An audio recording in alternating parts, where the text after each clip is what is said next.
Welcome back to the Pathfinders podcast. I'm your host, Pete Schramm, founder and CEO of Latitude. And today we're going to talk about a career map and a personal board of advisors. And we have a very special guest today who has a very big message. So you don't want to leave after just being here for 15 seconds. You probably want to stay for the majority of the show. Who knows? Maybe there's some giveaways at the end if you take some actions, but get excited. We're going to learn about this transition from Fortune 500 success, right? From the military into the entrepreneurial world, but constantly changing lives along the way. You know how we start this off with the favorite quote. If I had 6 hours to chop down a tree, I would spend the first 4 hours sharpening the axe. By Abraham Lincoln. No, Abraham Lincoln's not the person that we're having on the show today. It is Jeff Hancher. He's the president and founder of Jeff Hancher Enterprises. Great team around him. This is a business consulting firm specializing in sales and leadership consulting, executive coaching, customized trainings, and keynote speaking. Definitely check him out if you're looking for a speaker. Prior to starting his own company, he was about 2.5 decades with a Fortune 500 company, Cintas Corporation. He started his job journey as a truck driver, promoted 10 times in that 24-year journey within the company. Throughout his tenure at Cintas, he earned numerous awards for sales and leadership performance. He worked in the corporate realm, discovered his passion of public speaking. We'll have to see if he tells us a little story today, if he was told to get up on the stage or if he volunteered, or how that really grew from the start. He was coaching different leaders, training different leaders, really helping them reach their max potential. As an inventive and assertive leader, he's constantly looking for ways to create sustainable growth for the organizations he worked with. I learn a little bit more from Jeff every time that we talk, and it's going to be a great show today. So he worked at Cintas, but he's also a veteran of the U.S. Army. That gets into a piece of his fun fact, but I'm not going to spoil the second part of it. He's the host of the award-winning leadership podcast, the Champion Forum Podcast. Go check it out. Probably already have, but go have another listen. His favorite titles are that of husband to his wife, Janelle, and dad to his children, Jake and Jacqueline. Without further ado, the other fun fact about Jeff is he loves some za. Full translation there, pizza. He once built an entire family vacation around pizza spots in the Northeast. Hailing from the Pittsburgh area, pizza wherever it takes you. Jeff, what's going on today? Pete, what an intro. You know, I never thought that I would be introduced as the pizza connoisseur. I'm not a one bite pizza connoisseur kind of guy like that. Okay. But I will tell you, any town I travel to, I'm looking for the best spots. So yeah, here I am. A lot of things going on, but I will break for pizza. Okay. Well, I mean, we're just going to get into this right from the beginning. A lot of folks know you in the Western Pennsylvania area. Just hit us with your top 2-3 pizza places. We might get a really big uptake in viewers and listeners and subscribers at this point, or they might drop off. So don't hold back. Choose your answer wisely. We're talking Pittsburgh area, Pete? Yeah, Pittsburgh area is the starting point. We'll sprinkle in some more of the other options later on. In no specific order. Okay. If I had to go for pizza tonight, I would go to one of two places. I would go to Badano's on the north side, and I would get the deep dish Sicilian with extra cheese. Wow. Okay. Or I would go to Vincent's of Baum Boulevard, and I would get their traditional pepperoni.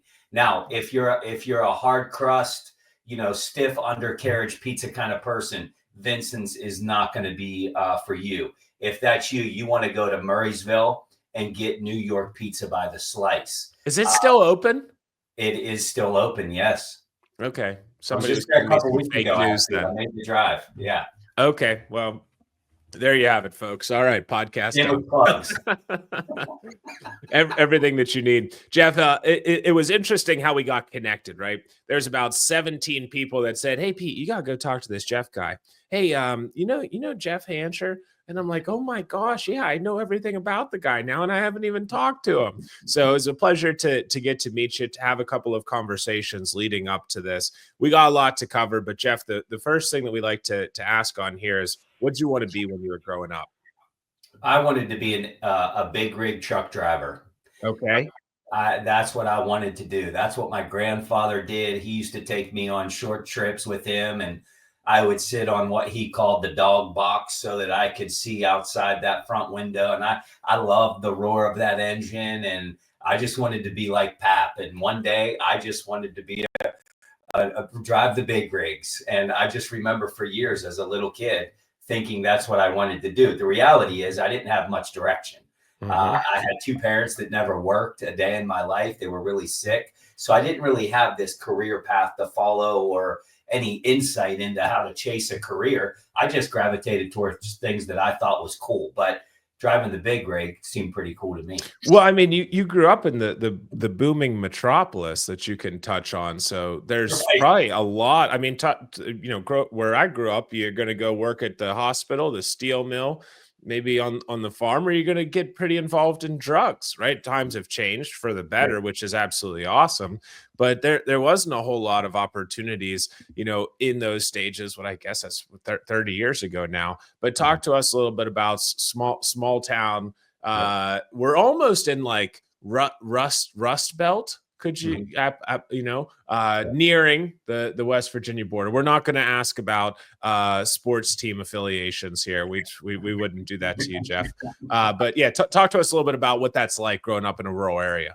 Yeah, I mean, there's pros and cons, I think. Grew up in Claysville. People say they brag they came from only a one light town. That was one more than we had. Great place to grow up as a kid because you could run around and, the whole community kind of looked after you. But it didn't always lend itself to life outside of the small town. There wasn't a lot of visionary leadership happening.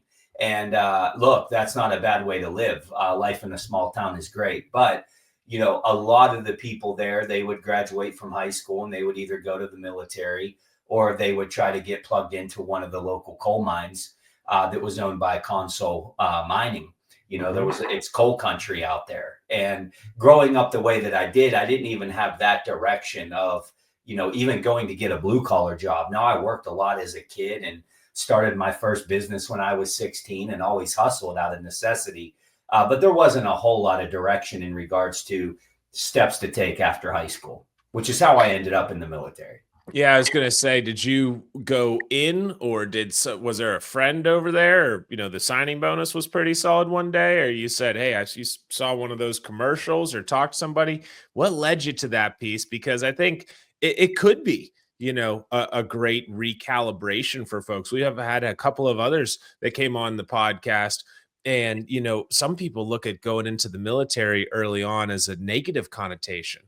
Gosh, that's some of the best darn leadership training that you can get out. I'd say almost half of our guests, have been in the military in some capacity. But talk to us about that decision-making process for you. I don't say this lightly, Pete. It saved my life, Yeah, literally. yeah. With this misdirection and,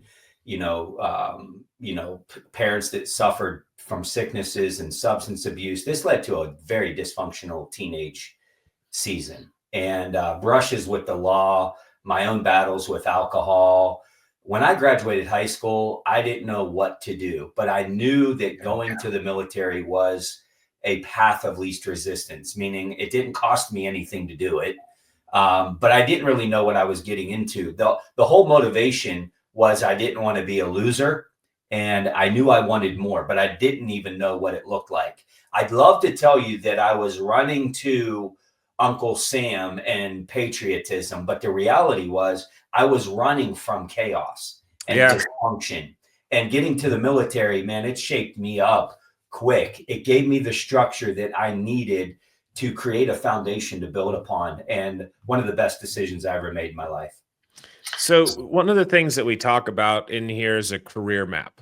Yep. And your response may be shorter than others to this one, but at what point did you start to plan out? All right, I'm in the military. I want to get out, and I'm going to be this big time speaker, and I'm going to be this Fortune 500 executive, and I'm going to have these 10 different roles in 24 years. At what point did you kind of put pencil to paper along the way? I waited too long. I didn't have a career map. I accidentally found Cintas. I was supposed to be going to college on the GI Bill. I get the call that I had gotten from my dad so many times, which is they're sending mom home in hospice. This time specifically, he was having a leg amputation. And so I put college on the back burner, went home and got the nurses set up. And I was just looking for a seasonal job to help them pay the bills. The problem was I had no skill. So I became a truck driver at Cintas because it's hard work, which is what I was used to. I fell in love with the culture and the company and the growth and the training and the development. And so I stuck around and I started getting promotions. Here was my career map, Pete. Work hard and get great results. That was the career map. Now, the good news is if you work hard and get great results, you can stand out, but that is going to fade fast as you grow your career, because at some point you get to a place everybody's working hard and everybody has results, and what got you here won't get you there. And I remember blowing my first big interview of my career. I had gotten promoted every time up until that point. I blew the interview, and the senior leader handed me a book called Career Warfare by David D'Alessandro. Okay. And the book opened my eyes. The book name says it all, Career Warfare. It opened my eyes that there's actually a strategy to going to the next level. And part of that was mentoring. Now, I had some people that made deposits in my life, but it was never anything quote unquote formal. And I will tell you, taking the principles of that book, getting around mentors that had been where I was trying to go, changed the career map trajectory. So nobody ever really sat down with me and said, hey, we're going to map out your career. My gosh, if I would have had that, I think about how many years I might have saved. Well, it's because they didn't, go into a time machine, grab the Pathfinder's book. There's a simple explanation for all of this, Jeff, and we'll work to help set people straight going forward. But you brought up an interesting point there of the who, right? So we always talk about, well, you got the where and the what, right? Here's where I can go and grow professionally, and here's what we're going to discuss along the way. But the who. So those first couple of guides, maybe talk, starting at the military phase of your life, right? Who were those first couple of guides that were kind of pointing you in the right direction? What'd you discuss and how'd you find them? Yeah, I mean, I accidentally found them in the military. My first sergeant Little was one of those people. I had a bunk buddy called, a military buddy that was also from Pittsburgh that I ran into, Steve Festa. He was quite a few years older than me. I ran into him at Fort Jackson. He was a mentor. One of my drill sergeants, Drill Sergeant Jackson, they're not really there to be guides and mentors. They're there to make your life really hard. Yeah. But this guy kind of caught wind of my story and really supported me and helped me along the way. And I accidentally found mentors in the military, and then I accidentally found some in my personal life and at Cintas. But what really changed the game was when I started to learn the art of going after and seeking mentors. Yeah, and I think that's a big piece, right? A lot of us think that, hey, it's going to happen to us, right? We're going to be here. And I think even more so with, some with millennials, more so with Gen Zs and Gen Alpha, right? They're going to find me, right? I deserve this. And not all of them, but I think it's this big proactive piece that, hey, last time I checked, folks that reach out to me, they're like, hey, will you spend some time with me? Worst thing I say is not yet. Right. Yes. You might say, hey, I'm working on this big project right now. Catch me in 3, 4, 5, 6 months. Right. Yes. Maybe it extends to a year, but I don't think you're going to say no. And I think that's the piece is if you say, hey, and if you can couple that with a, hey, so-and-so told me to come over and talk with you, then, hey, maybe that 6 months lead time of our first conversation goes down to 3 or 4 months. Absolutely. But it's something that people love to do. And I think if you set the expectation of it being semi-formal, right? Not informal, not overly formal, but semi formal, and kind of guiding in nature can be really helpful. Keep going on that one of where you accidentally found more of these guides, Jeff. Yeah, I think some of those guides admired my work ethic Yep. and my extra mile kind of attitude, which by the Yep. way, like if you want to stand out a little bit, work harder than everybody else. Nobody's doing that in today's world. So I think people naturally gravitated towards me because of those things. But after reading this book, and one of those mentors that I accidentally found, his name was Dan Billy. And he was this superstar sales leader. I wanted to transition from being a truck driver to sales. And I just remember going out to coffee with Dan from time and time. And he would help me prep for interviews, and he would role play, how to prospect on the phone with me. I mean, this was a guy that, mentored me beyond the boardroom, if you will. Yeah. And he taught me the difference between a suit coat and a sport coat. Those kind of mentors. Keep in mind, I grew up in poverty. One of my chores was to cut small tin squares out of coffee cans, pop rivet them to the floor of our car. Like, I didn't know what a sport coat was. I knew what a suit was. But mentors, they can teach you things that you don't even know what you don't know. I didn't know that your belt and shoes were supposed to match. I didn't know any of this. This is career warfare. And a guy like Dan Billy that was like teaching me along the way without making me feel like a moron. And by the way, giving me great business advice too. It changed the game for me. That was my first quote unquote real mentor. I had them growing up. People came in and out of my life. But Dan Billy, as I look back, he was that guy. He's a CEO of a pretty large company now. He also grew, which is a thing to think about, is your mentor isn't your buddy always, and it's not your peer and somebody that you want to hang out with and rub elbows. It's somebody that has been in your future. Yep. They can give you something that you don't have. These are the secrets to success, quote unquote. So we'll get into some of those other board seats in a second. You alluded to them. I learned the trick, and I'm no fashionista, but hey, the color of your shoes, the color of your belt, they ought to match. And sometimes you have some flexibility if you're on the golf course. Jeff, can you set us straight with the sport coat and the suit jacket? What's the difference? I don't know that I know the difference. Right. Well, nobody really does know, because if I threw on a suit coat without the pants, you would think it was a sport coat, right? Right. Yeah. And that's exactly what I said to Dan Billy, and he explained to me that the difference is a sport coat is used for less formal events. And how I knew this was I won my first President's Club in sales. Yeah. And I show him the itinerary and what we need.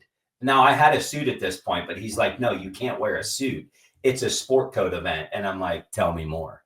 Now, to give you how clueless I was, when I showed up at the Broadmoor in Colorado Springs, some guy ran up to our car and said, I'm your porter. And I said, no hablo inglés. I didn't know where I was, what I was doing. I didn't belong there. So I don't know if we'll have to get my friend David Allen to officially answer that question. We might have to message him. But what I will tell you is you don't wear the same pants with the sport coat. They're different. I do know that. And that's what Dan taught me was no tie, a little less formal.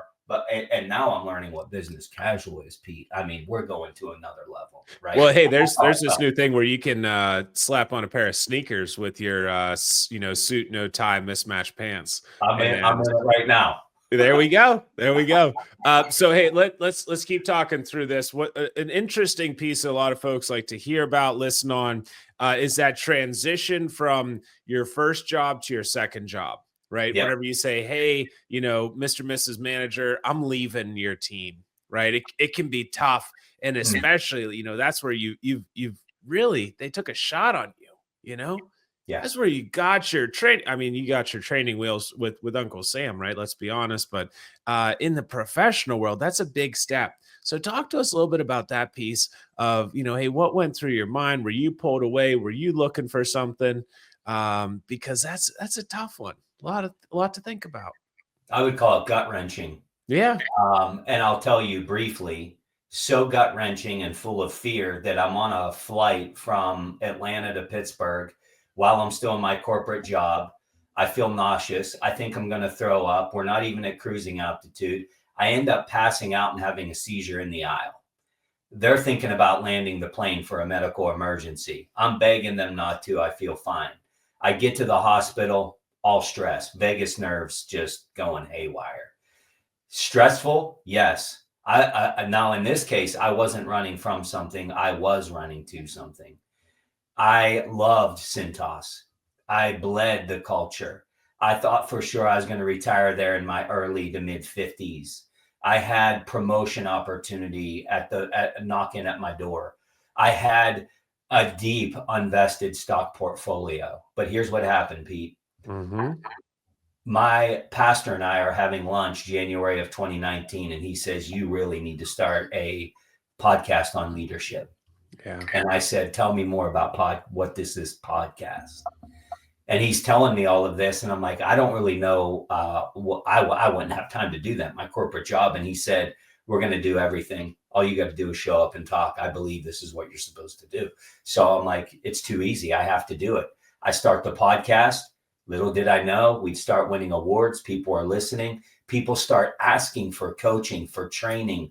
I start doing it as a side hustle. Fulfillment overwhelms me. That's what thrust us into this. But I was scared to death. Cintas, for all intents and purposes, was all that I knew. And how I made my decision was this. If I'm looking down on my funeral, or I'm told I only have days to live, am I going to look back and regret not giving this a shot and serving people? The heart behind my company is to give people what others have given to me. There are people out there that are misguided and don't have a lot of direction. And I get to spend every single day of my life paying that forward. So far, so good. We're loving the journey. We haven't arrived, but I wouldn't have it any other way. Talk to us about the big news that's coming soon. Big news. Firm feedback in a fragile world. We're launching this book. Pre-launch is coming soon, but launching the book June 17th of 2025. Firmfeedbackbook.com to learn more about that. But that is a passion project. You know, with all of the succession planning meetings I was in throughout the 10, 15 years of doing succession planning at Cintas, I boiled it down to two things why people never got promoted in leadership. One of those was emotional intelligence. And number two was the lack of challenging leadership. We're in a world that's fragile. It's fractured. The Great Resignation, go down the list. Leaders aren't really taught well how to give hard feedback, but also be very endearing. I call it the velvet covered brick. Soft on people, hard on standards. And in this book, I lay out a framework, a 3-pillar framework to help even the most passive, the most introverted, whatever your personality is, leader, not just be a boss that people report to, but become a leader that people don't want to let down, which is what the leaders, if we're ranking our top 3, they were hard on us, but they cared deeply. This framework is to help leaders do the same. 100%. So who should check this book out? Am I a leader of a couple of people, mid-level management? Am I a C-suite executive? Talk to me here. Yes to all of it. And why I say that is because there's data behind my yes. Yeah. This book came on the heels of a 1-day performance management workshop that I created during the pandemic. I wanted to build out a framework that solved one of what I believe one of the biggest leadership problems in the world. And so I launched this workshop to the world. Knock on wood, Pete, it has sold out every time we've made it public. We've had the C-suite. We've had the person that says, someday I'd like to be a leader. We've had the scope of those two different things. If you're a leader with a lot of tenure, the goal isn't to be knowledgeable, it's to be effective. This might be a tool that's not in your tool belt, and most likely it's not. If you're not a leader yet and you aspire to be one, this is going to give you a significant competitive advantage as you're looking to impact people.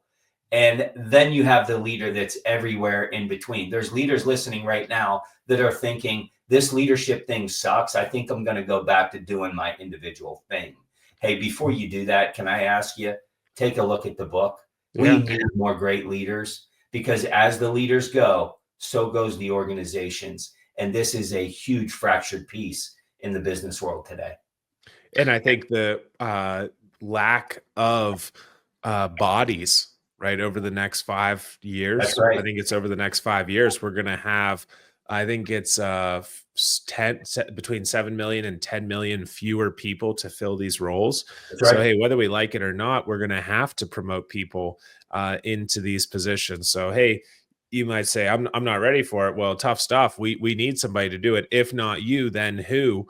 And so it's a great opportunity for folks. And I think it is just that piece of invest in yourself a little bit. And I'd push back a little bit on you, Jeff, there and say, hey, even if you're not a leader with a title yet, you can still check out Jeff's book, right? Absolutely. Firm Feedback in a Fragile World, so that you're able to understand what good looks like. Because we've also all been there where we have a leader where we're like, man, this doesn't really feel right. And I don't know if this is what good is or not, especially in those, early 1 to 5 years of your working days, right? And so for you to be able to, kind of guide the conversations and get some of those perspectives back to good. So I think if you're, pre-leadership, early leadership, mid leadership, late leadership, or post leadership is where Yes. I'd put that in there as a way to have a look at. You gonna be doing a book tour or anything like that, traveling around the country? We're going to be doing some travel, Wherever there's physically pizza and shops, yeah, you'll virtually. be there. And I will find every pizza shop along the way. Make no mistake about it. That I would be can't eat really it like I interesting on the used to, though. social The media. metabolism is a killer. That'd be really cool from a marketing perspective. Hey, we did a book signing, and here's where we got a slice. I'll do the book right? signing at the pizza shop. You know what I'm saying? Yeah, I think that could work out really well. Move over. Was it Barstool in Portnoy? Absolutely. And I would love the listener to message me on LinkedIn the pizza shop that I haven't been to that I should be. Like, Yeah. I love those kind of recommendations. Okay, got it. I'm right there with you. Please do a group message so that we can both be there for it. Yeah. Okay, so as we start to wrap up here, I'm going to ask 2 more questions. The first one is, whenever you found those guides along the way, I think you said Dan Billy was one of them. What did you guys discuss? Right? What did you bring to the table? A lot of statistics we see out there is that the mentee, the protege, the one who's supposed to be driving it, is really letting things fall short, and they're like, I don't really know what to do. So what are some of the things that you'd come prepared to discuss and review and cover in each of those conversations? And maybe if Yeah. there's other guides that you interacted with, what'd you bring to the table at each of those chats? Yeah, I mean, that's a fantastic question. And I'm going to answer it, but I'm going to start by saying this. As a protege, you have to find ways to serve your mentor. The best mentors don't have time for you. They Right. don't. And they're getting asked to mentor people all the time. Find ways to serve your mentor. I remember, Dan used to travel a lot, and I would connect with his wife, while he was traveling, and I would say, hey, how can I help? What can I do? Can I cut the grass? What can I just wanted to serve Dan and his family any way that I could.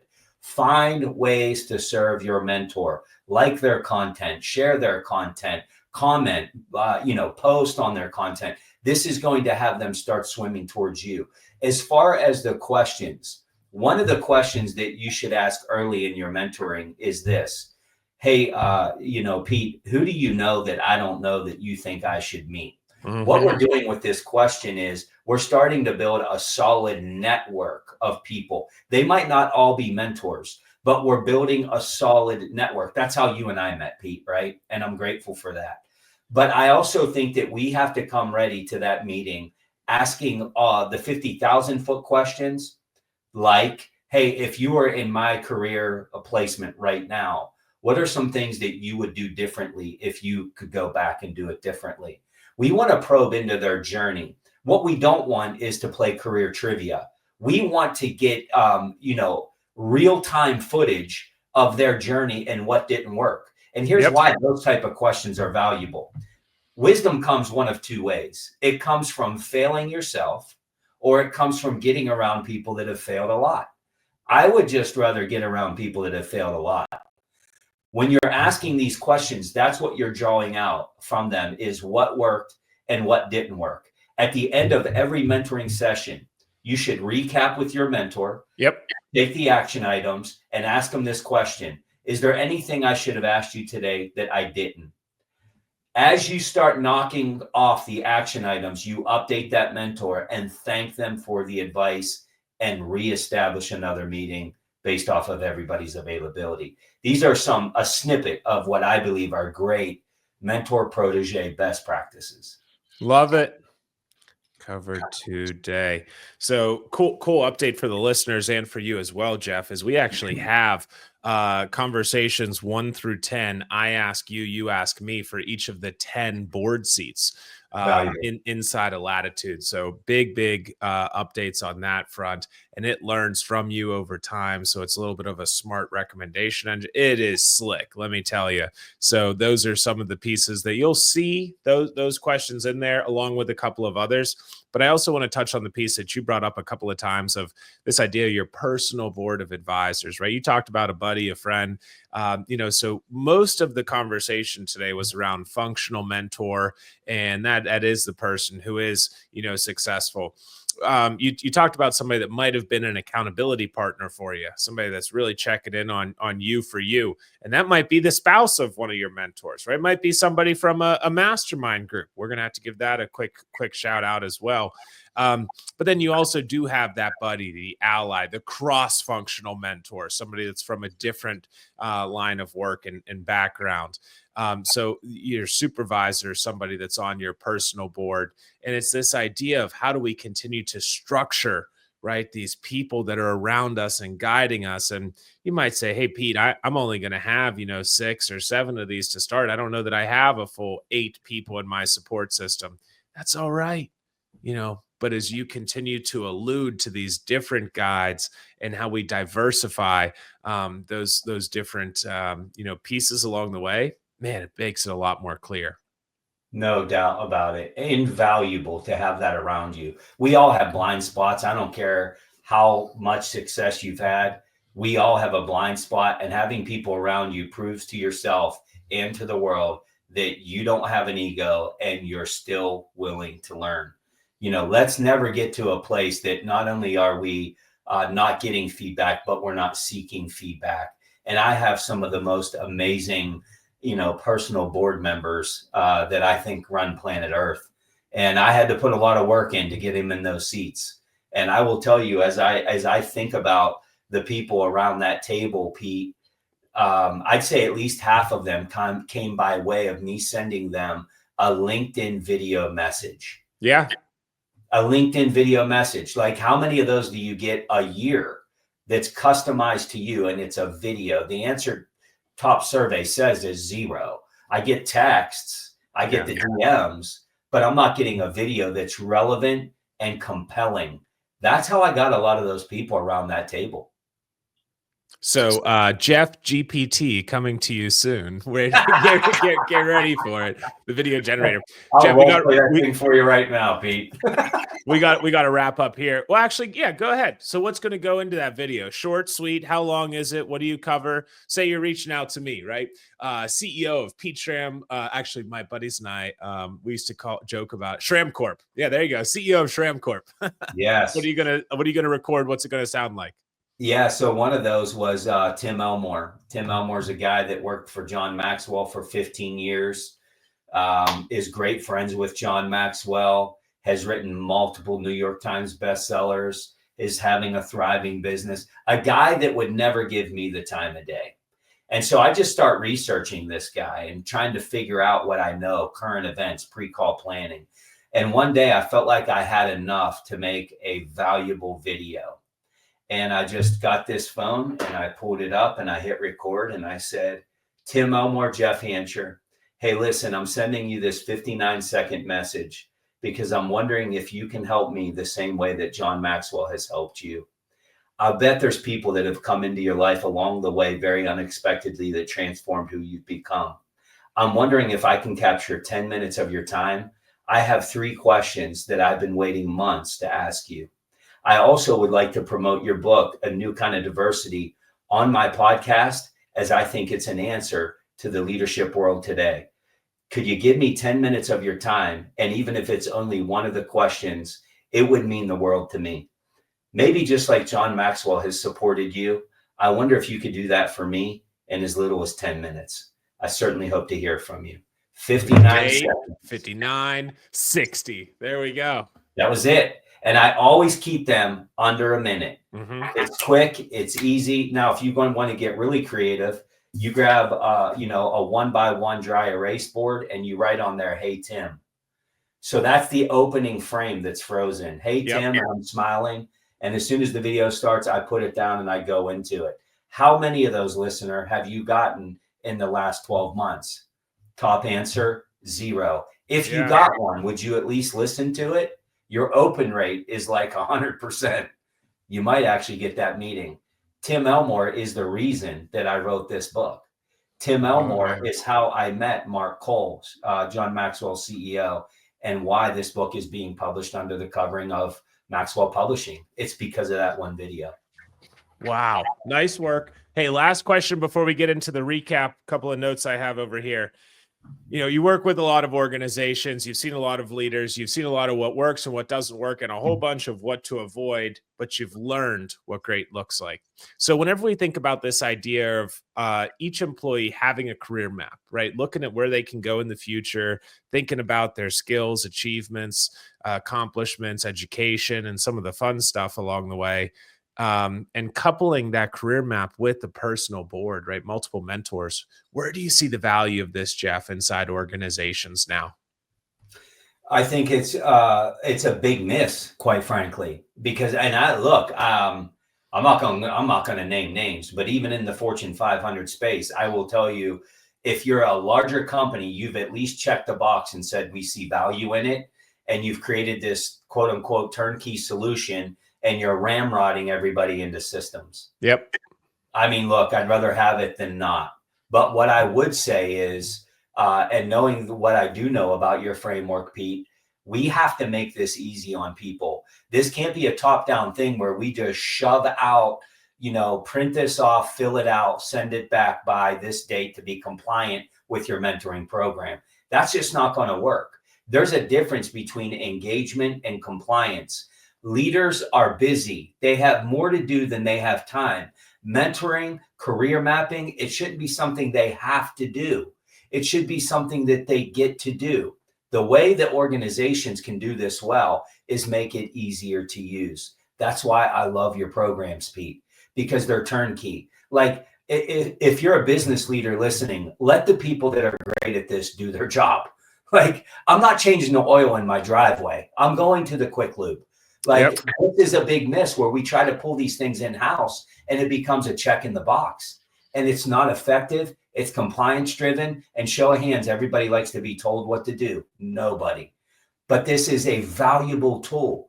So we just have to find that sweet spot so that our employees, our frontline leaders are engaged in the process. That would be my highest recommendation. Let's do it. Let's make it happen. Jeff, I'm going to go through the quick recap here. Thank you for joining us. Always knowing where to get that best deep dish with extra cheese or pep. Dreams of the dog box and the big rig with pap is where you started, right? Tough times in those tender years. The city of Claysville got you going. Not a whole lot there, and it wasn't easy, but you worked hard. Your post-secondary education was with Uncle Sam, running from the chaos and to leadership and growth and opportunity. You shared some insights and stories about how you kept family first and took care of them. It's remarkable what you did. Something that really stuck out for me was work hard and get results. Those little things called work ethic and going the extra mile are contagious, and they are magnets to other great people. You shared the book with us, Career Warfare, that I have to go check out. And you accidentally extended your seasonal job to 24 years. I don't know how many people can say they did that. You found guides in a similar accidental fashion, right? Being true to yourself. I love the piece you shared at the end of cramming career development into compliance, create chaos and confusion. Dan Billy and a drill sergeant Jackson were teaching you along the way, and you gave shout outs to Dan so many times, right? How can these great mentors and advisors guide us without making us feel like a moron. Maybe there's some tough love and some smart joking in there, but big shout out to Dan for all that he did. January 29, you and your pastor have a chat, and the leadership podcast comes to life. This side hustle began to fill your heart more than you imagined. You said, hey, this could become my main gig. You shared about those gut-wrenching moments, right? Seizure, plane ride, almost went down. And it was this piece of you're fully committed. Your love of where you were working was even maybe a little deeper than you could have realized. But you said, hey, my mission here is paying it forward. And that's something that we continue to see throughout your work. So keep it up, Jeff. One of the pieces that you shared is that blind spots remain even with the brightest spotlights and the hottest hypos. So we can't do this thing alone. Stay tuned for June 2025, Firm Feedback in a Fragile World.